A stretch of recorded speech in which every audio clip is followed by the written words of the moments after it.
I'm Stefan of Stefan Ng Explains, and today we're going to be talking about everyone's favorite topic, knives.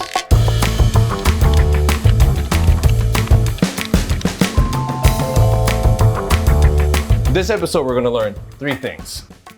Knife handling care, we're going to talk about the difference between Western and Eastern knives, and then we're going to talk about how to take care of your knives, and finally we'll end it with some final thoughts. So grab a seat, silence your phones, because class is now in session. All right, today we're going to be talking about knives, and the most important part is going to be how to hold your knife. Pretty important, you want proper form, you don't want to cut yourself, and with knives, safety is rule number 1. When I learned to hold a knife, pretty much I was taught to just kind of grip it like a handshake, thumb, index finger, grip the blade like so, and just kind of caress the knife gently in your hand, kind of like a handshake, you're shaking hands, pretty simple. When it comes to cutting produce or just cutting in general, we do something we like to call the claw grip, and it's because it looks like a claw. So take your knife with the handshake grip, using your fingers. The fingers are gonna act as a grip. The thumb and the pinky are gonna be the furthest back, and then the index finger and the middle finger are gonna be your guidelines. What we're doing here is we're using your knuckles as a guide to direct your knife into whatever you're cutting. So as you see here, I'm claw gripping, and then I got my handshake grip on the knife like so. And rubbing my knife against the knuckles, I can create a really easy guide that it's gonna direct me where to cut. And the beauty of this is that since I can feel my knuckles, I don't, technically speaking, have to look at what I'm cutting. So I'm gonna look to the left and cut. I can feel where my knife is going because I can feel my knuckles. And since all my fingers are behind my middle finger, I know that if I go down or left and right, I'm not gonna cut them because my fingers aren't there. But that being said, every vegetable, every meat is different. Sometimes it's gonna be hard to claw, and there are other ways to hold things that you can palm it. But for the most part, the claw is just kind of your standard way to cut produce or meats. All right, now let's talk about cutting boards. There's a lot of cutting boards out there, a lot of materials, a lot of sizes, a lot of styles. For the sake of simplicity, I'm just gonna talk about the 2 most common types. We have our plastic cutting boards. These are gonna be your cheapest, they're gonna be the most widely available, and we have the wooden cutting boards. In my personal opinion, I think wood cutting boards are the best. One, they look cool, they last longer, and there's sort of like a craftsmanship to it, but they're super expensive, and I think they'll cost you anywhere from $50 to $100. I just bought one for my buddy, it cost me 130 bucks. And if you're really crafty, you can just make one yourself, to be completely honest. Just get some like 4x4 at Home Depot. So anyways, plastic boards, wooden boards. With the plastic boards, or just any boards in general, sometimes you'll have these little rubber feet at the bottom, as you see right here. I really like this because it prevents your board from slipping. I'm moving this thing, it's not moving. And slipping is a really important issue because if it slips while you're cutting, you could hurt yourself. This wooden cutting board right here doesn't have any rubber feet, but they do make some with rubber feet. But if you don't have any rubber feet, this is what you need to do.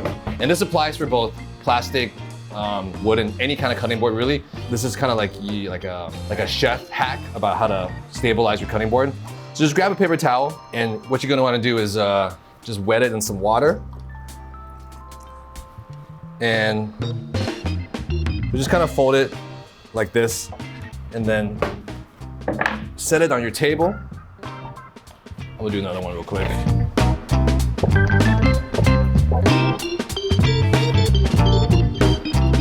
Okay, so when they're nice and damp, the water kind of creates some friction. This is gonna act as a little rubber stopper.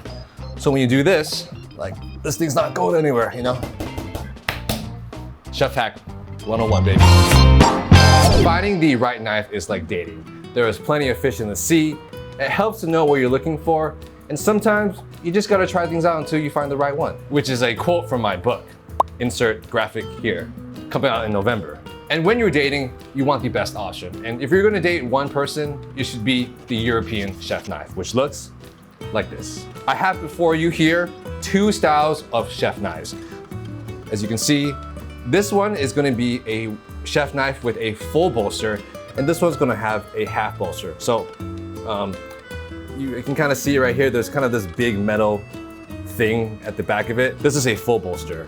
And as you see right here, it's more flatter. It doesn't have an edge. This is a half bolster. Pretty much the difference is that a full bolster, this knife, from a beginner standpoint, it's gonna be a lot harder to sharpen. I don't really recommend it because this is kind of more of like expert level. The half bolster, this is like as common as it gets. They'll sell this like anywhere.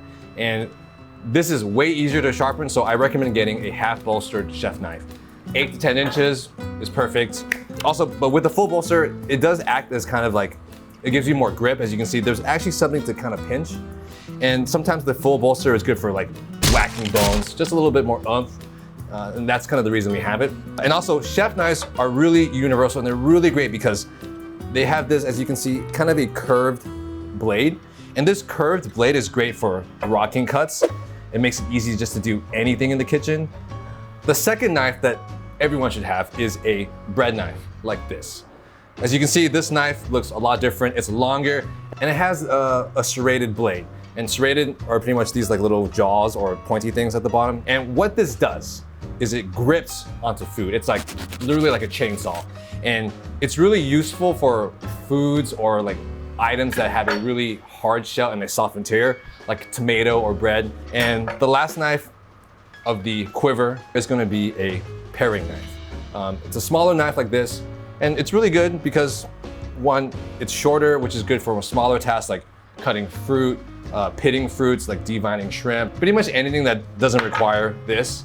I like to call this your casual knife.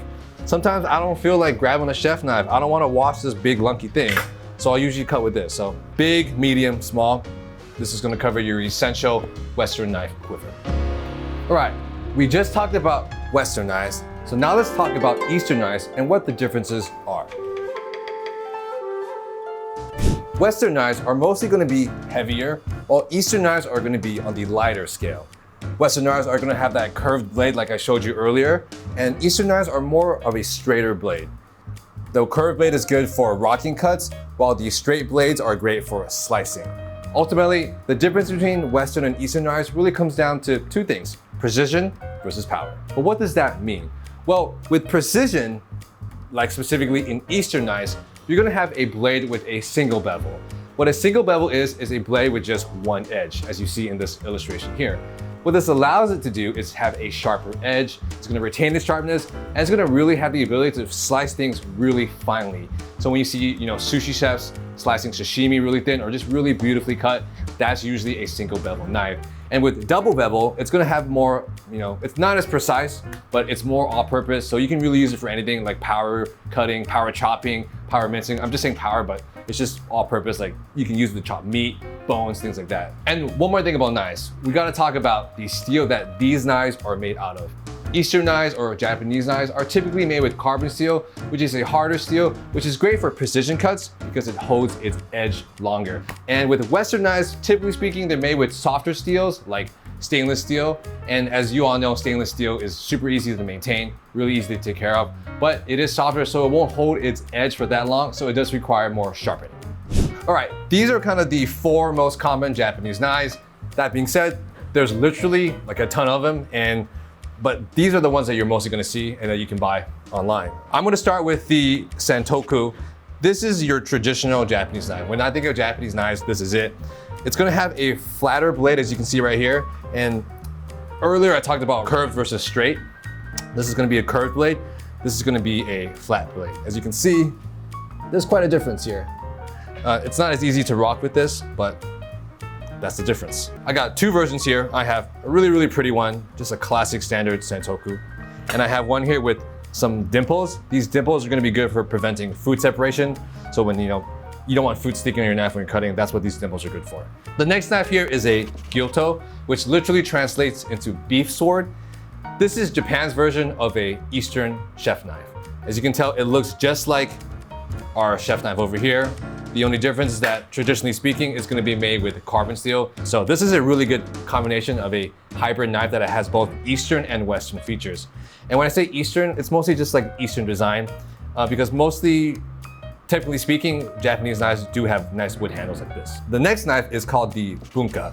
This is gonna be similar to your Santoku, except it's gonna have more of a pointy edge. This is called a reverse kanto. Reverse as in, it's usually this way like you see on a samurai sword.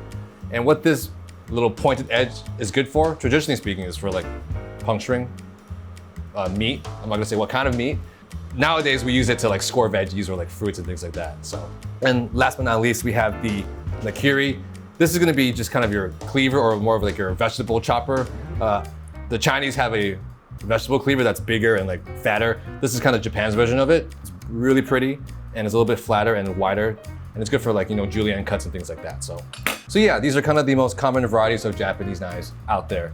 And if you want to buy one, just one, I recommend getting the Sentoku. Odds are you're probably gonna have a chef knife already. So you want something different. Try it out, try the flatter blade, see if you like it. And this is more so of what you think of traditionally when you think of Japanese knives. So this is the one to get. All right, let's talk about knife care. And there's gonna be 3 steps here. We're gonna start with sharpening, washing, and then storing. So let's talk about knife sharpening. This topic is really intimidating to a lot of beginner cooks, but I'm here to tell you that it shouldn't be. It's really easy, and all you need is one thing, a whetstone like I have here. The first step you wanna do is submerge your whetstone, but we already did it for the sake of the video.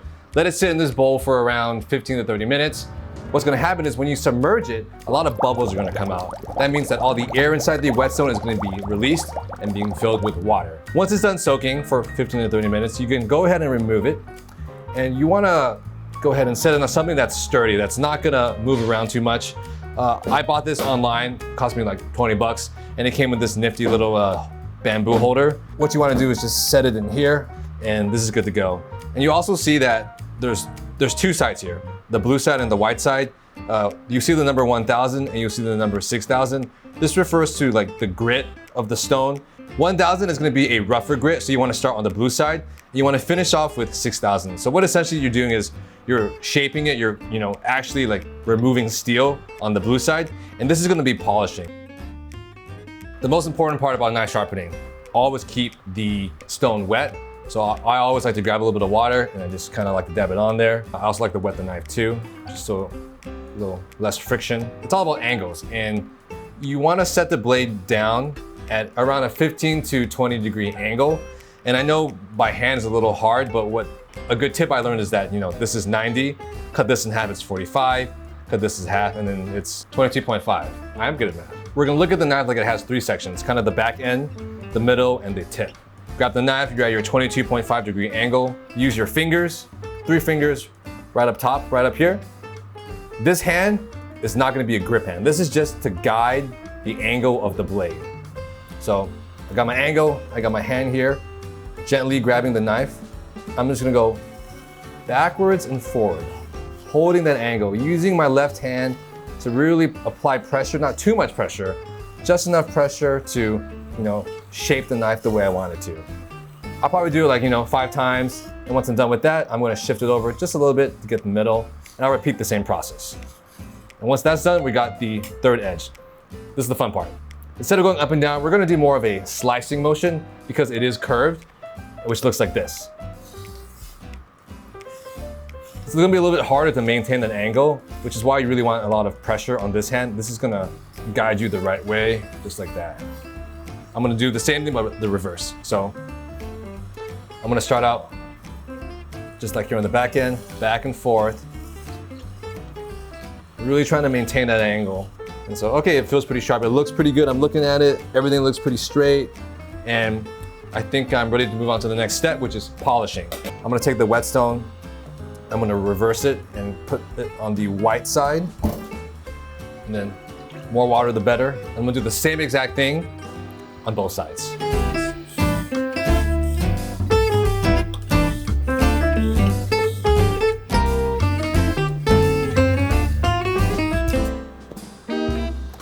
And just like that, our knife is sharp again.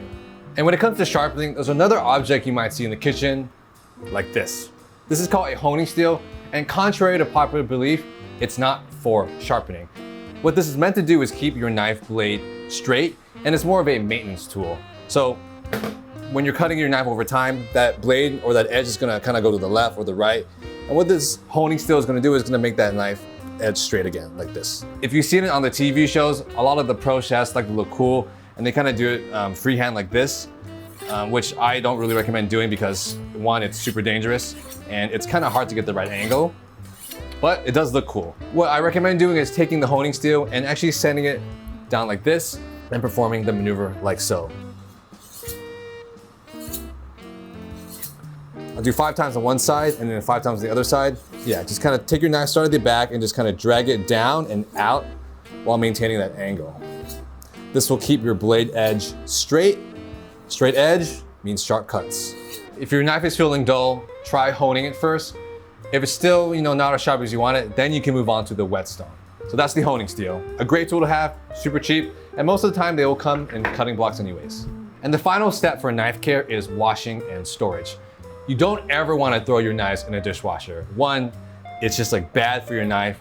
It's going to wear it down more. It's going to make it rust or patina. You want to wash it with warm soapy water and dry it immediately. Really simple as that. And when you're washing your knife, don't wash the blade. Go from the top down. Use your sponge and just kind of, go top down. You always want to stay away from the blade. Really simple with that. And then when it comes to storage, I recommend any kind of storage that puts the blade away from a hard object. These magnetic knife racks are beautiful because you can just toss your knife on here. The blade isn't coming into contact with anything, so it's going to stay sharp. Or these wooden knife blocks here, the blade's going to come in from the side, and as you can see, the edge is undisturbed, so it's going to stay sharp. As long as you just keep the blade out of any hard objects, anything to prevent the blade from chipping or dulling, that's your best option for storage. But I recommend these two. So yeah, keep it safe, keep it simple, and have fun. Now I know. Thanks for watching.